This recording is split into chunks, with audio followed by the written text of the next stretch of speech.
last week, Barnard College, in response to a peaceful sit-in in the academic building, deployed NYPD forces who brutalized the student protesters, including sending one person to the hospital after police had stomped on their chest.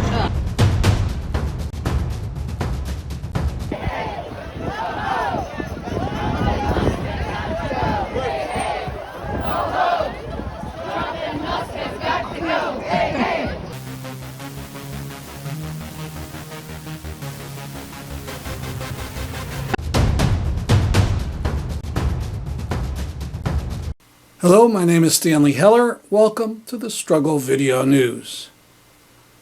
Video of the taking of Mahmoud Khalil. What? You're going to be under arrest. So turn around, turn around, turn around, turn around, turn around. Okay, stop let's resisting, not. stop resisting. Okay, he's not resisting. He's giving me his phone, okay? He's not, I understand, he's not resisting. Put your arm behind. There's no need for this. Don't worry about it. You're going to have to come with us. Don't worry I'm about it. coming with you, don't worry. No one's resisting, no one's getting worked up. You guys really don't need to be doing all of that. It's fine, it's fine. Maybe it's fine. حبيبي كيف بدي اتصل فيك؟ Take Amy. Call Amy. She'll be. Okay. Hi, Amy. Yeah, they just like handcuffed him and took him. I don't know what to do.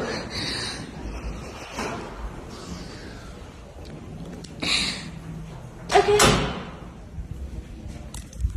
And what should I do? I don't know.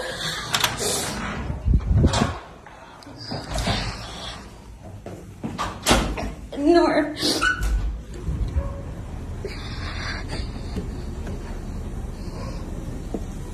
Let me ask. Can we get a name, please? Can we get your name? I understand the lawyer is asking for your name. Go over there.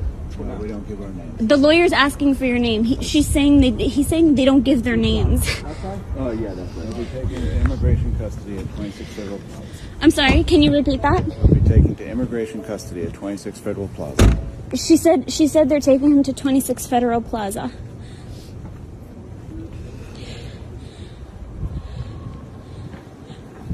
Can you please specify what agency is taking him, please? Excuse me. They're not talking to me. I don't know. I don't know. Excuse me. The lawyer would like to speak to somebody. Oh my God, they're literally like running away from me. Do note it is legal and necessary to take video of arrests.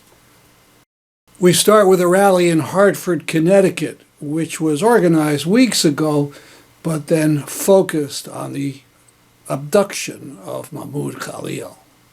Free Khalil! Free Khalil! Free Khalil! Free Khalil!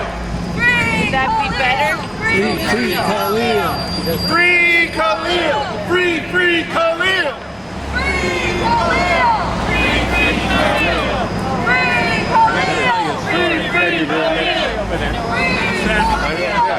We give out flyers every week at Yale New Haven Hospital. How you doing, man? How are you? Good. Not for mass deportation. Not another nickel, not another dime. No more money for Israel's crimes. Not another nickel, not another dime. No more money for Israel's crimes. If we want to organize, if we want to fight for better wages, if we want to fight against inflation, if we want to fight to defend Social Security, Medicaid, food stamps, this attack must not be allowed to stand.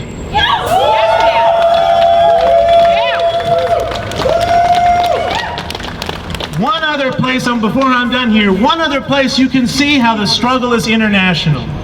The law that they are using to threaten students with deportation for their political ideas was passed in 1952 to prevent Jewish Holocaust refugees from coming into this country under the guise that they were a threat to national security because maybe they were socialists.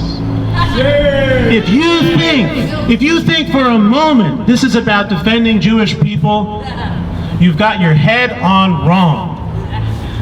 These people, Musk and Trump, Musk supports people who say Jews will not replace us. Musk is giving us Nazi salutes. These people do not like Jews.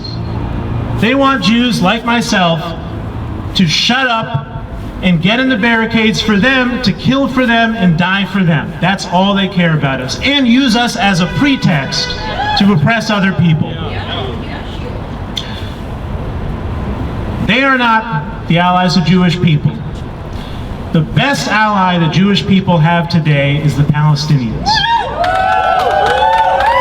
And anyone who's concerned with the very real growth of a far-right movement that is concerned with spreading Jewish conspiracy theories, your main task right now is to defend Mahmoud Khalil. Yes. Free Khalil! Free Khalil! Free Khalil! I am very proud to introduce Erna from We Will Return, an alum of UConn SJP, who is going to speak next. Thank you, Erna. Assalamu alaikum, everyone.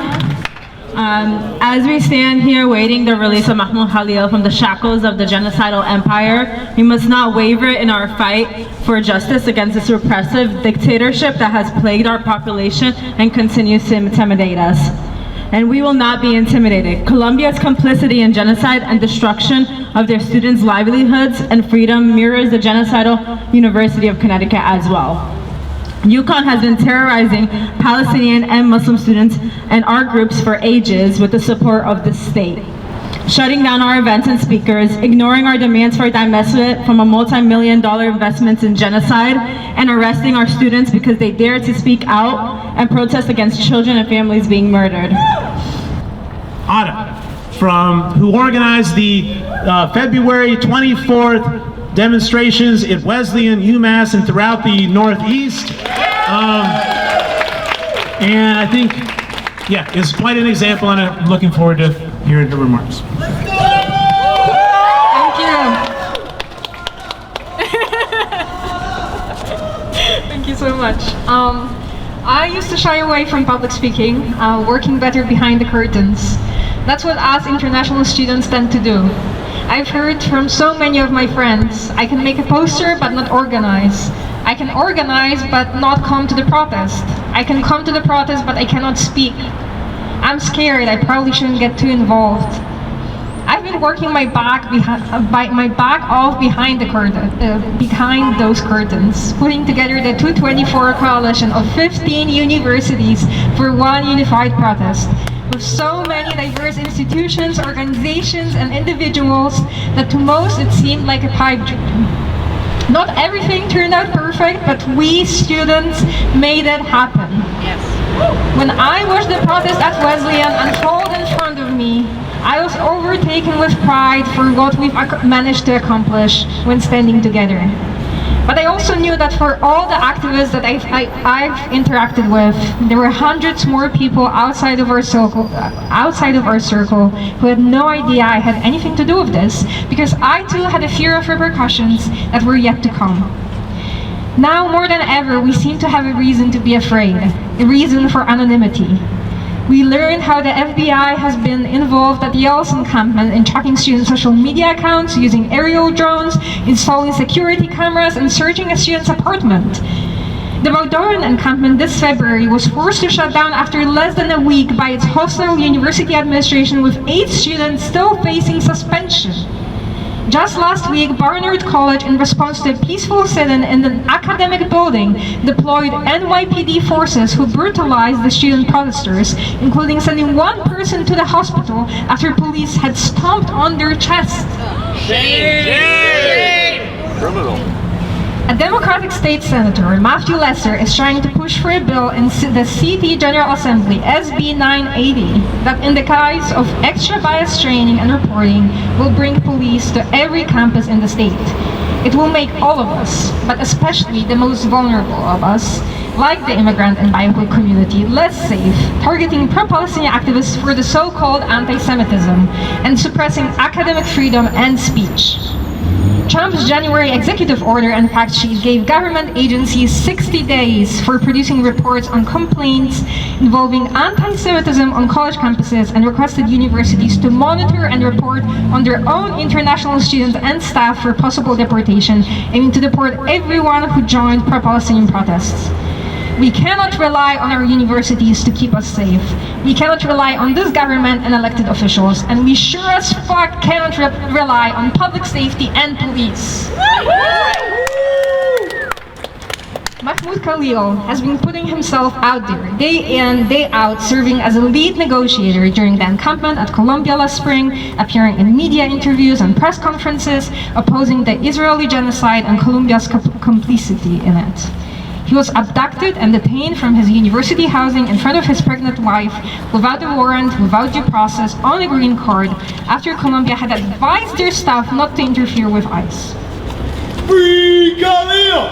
Free, free Khalil! Free Khalil! Free, free Khalil! But exactly, we should not mourn for Khalil. We should scream his name at rallies. We should sign the petition for his release. We should call and email your elected officials to demand they take action in protecting student activists and immigrants. You should donate money if you can to Khalil's legal defense and family support. And then be ready to organize for and support all the immigrant and vulnerable folks in your communities. Yeah, because this is no longer a what if, this is a when. And when Wesleyan's turn comes, and when Yukon's turn comes, when Yale's turn comes, will we have each other's backs? Will we keep each other safe and fight back? Yeah. Yes. Yeah. Or will we scamper around giving to Trump's reign of terror? No! They think they can bombard us with those bills, executive orders, new crimes, and power grabs until we have no capacity to respond, but we will always respond. 120 people showed up to testify against SB 980. Yes! Over 1 million people signed the petition for Mahmoud Khalil. They can try to deport every single one of us, but for each one they deport, 1,000 more will rally. Now is not the time to stand behind the curtains or withdraw completely. Now is the time to fight for free Palestine, leaving no one behind. Thank you. Free, free Palestine! Now, I wanted to be fair, so I went on Twitter to see what was the case against Mahmoud Khalil. So I held my nose and read a full thread by one Eitan Fishberger, former sergeant in the Israeli military, who promised to spill all the beans. And he had pictures of him at rallies and pictures of him talking to the press. And the comment was, Hamas supporter, pro-Hamas, agitator, Hamas, Hamas, Hamas. I don't see Khalil mentioning Hamas at any time. I don't see him saying anything about Jews. He calls for boycott. He calls for Colombia to dump its investments in Israel. All worthy goals. I can imagine this guy Fishberger tweeting in 1773 at the time of the Boston Tea Party. OMG, they occupied the ship illegally. They dumped thousands of dollars of tea into the harbor. That's grand theft. They are pro-independence, pro-John Hancock, pro-Sons of Liberty, and anti-monarchy.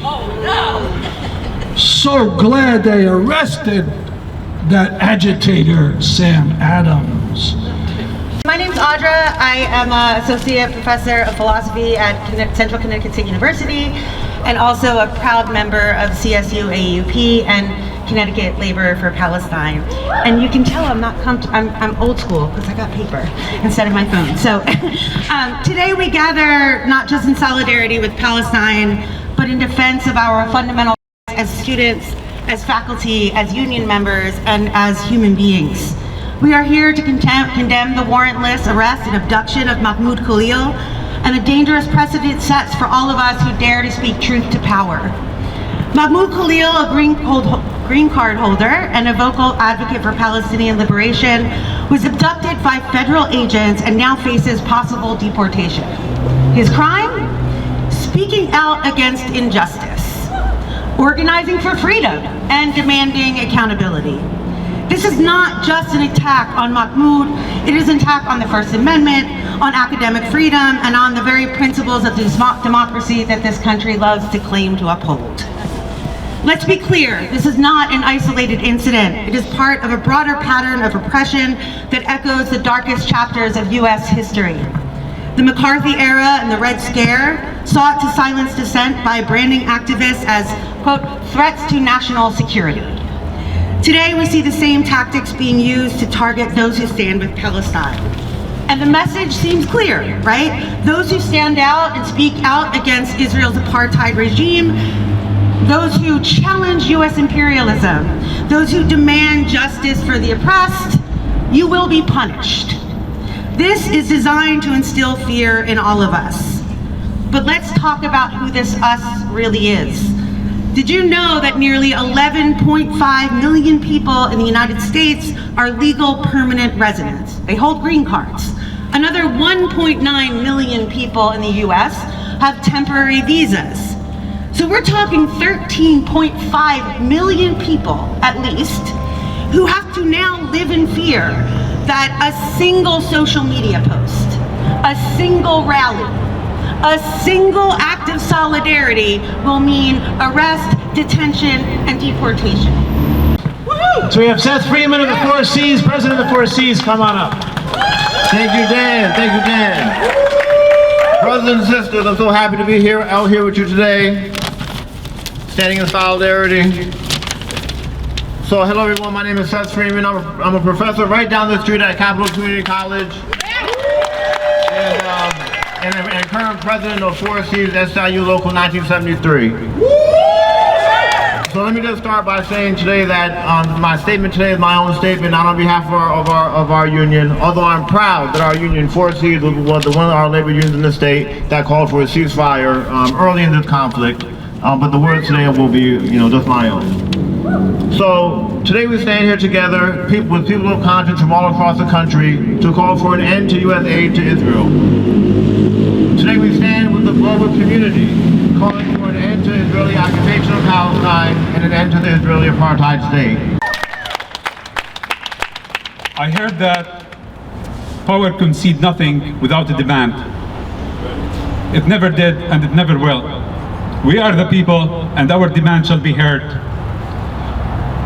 It was called Palestine, it is still called Palestine, and it will be a free Palestine.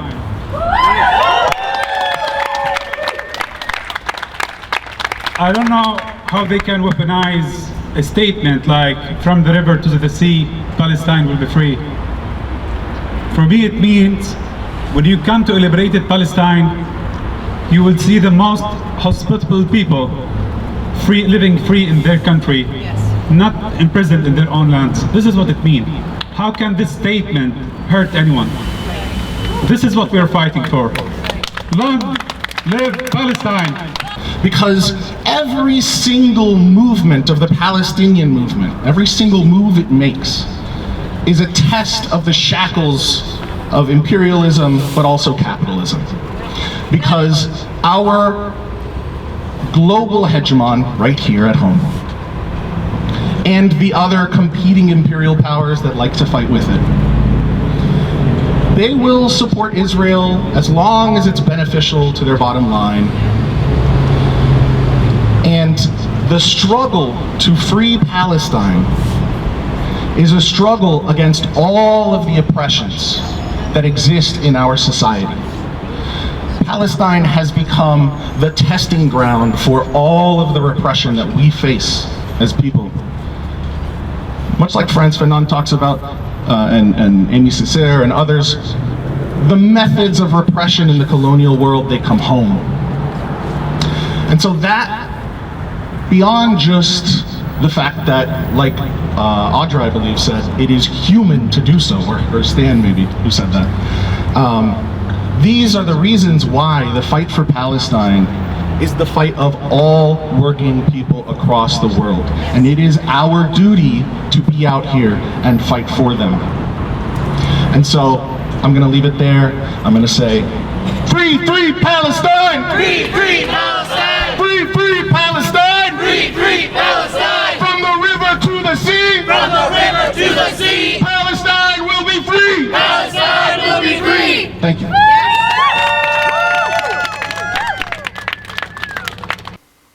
See the full rally in our YouTube section on The Struggle video news. The Trump administration, with its supposed deep concern for the welfare of Jews, said it must hold universities to the fire because Jewish students are unsafe on the campuses.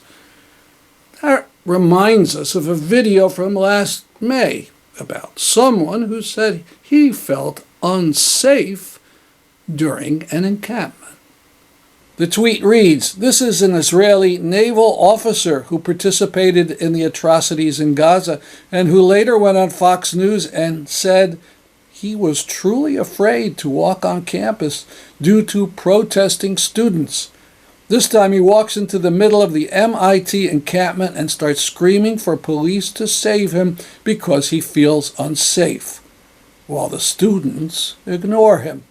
Can you come and help me, please? Recep, I feel unsafe. Can you come and help me? Could you please come and help me, Recep? I feel unsafe and I'm afraid. It was an obvious fraud. Not even the police bothered with the complaint. You know of Trump's plan to take Gaza and expel the Palestinians. The Associated Press reports that the U.S. and Israel have approached officials in Sudan, Somalia, and Somaliland about resettling Palestinians displaced from Gaza under President Donald Trump's post-war plan. Now, this is not unprecedented. Nazi Germans in 1938 and again in 1940 worked on a Madagascar plan, in which the Jews of Europe would be deported to the island of Madagascar, where they would be watched over by the SS. It was eventually deemed unfeasible, so the Nazis moved to Plan B, the final solution. I've written about this in some detail in the blog section of the Struggle video news. Speaking of writings, President Trump wrote that Hamas was sick and twisted for keeping bodies of Israeli soldiers and other captives for bargaining. I wrote about this in New Politics. The article is entitled, "Doesn't Trump know that Israel and Saudi Arabia keep bodies of those they kill?" Elon Musk retweeted a claim that Hitler didn't kill millions of people.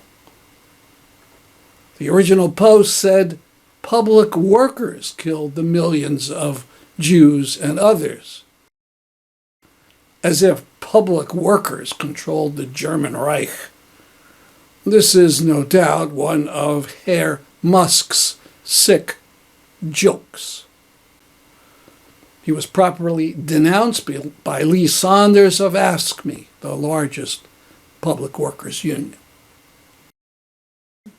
The Times of Israel on March 14th wrote that Prime Minister Benjamin Netanyahu on Thursday reposted an article saying that the government had invited Tesla to participate in a tender to supply vehicles to top Israeli government officials.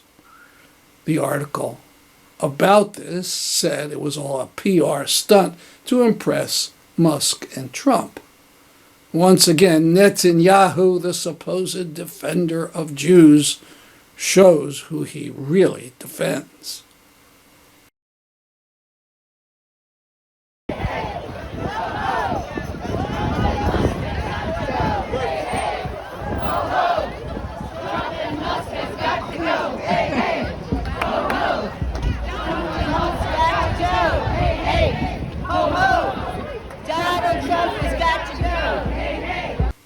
Hundreds of women and some men marched in the streets of Danbury on International Women's Day.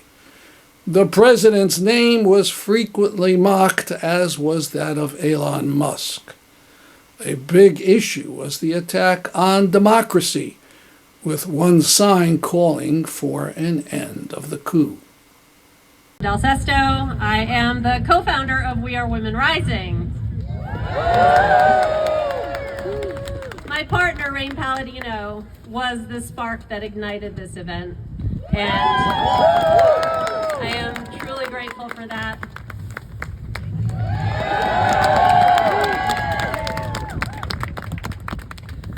So I also want to thank Aldo Music for donating the sound system today so that you all can hear us.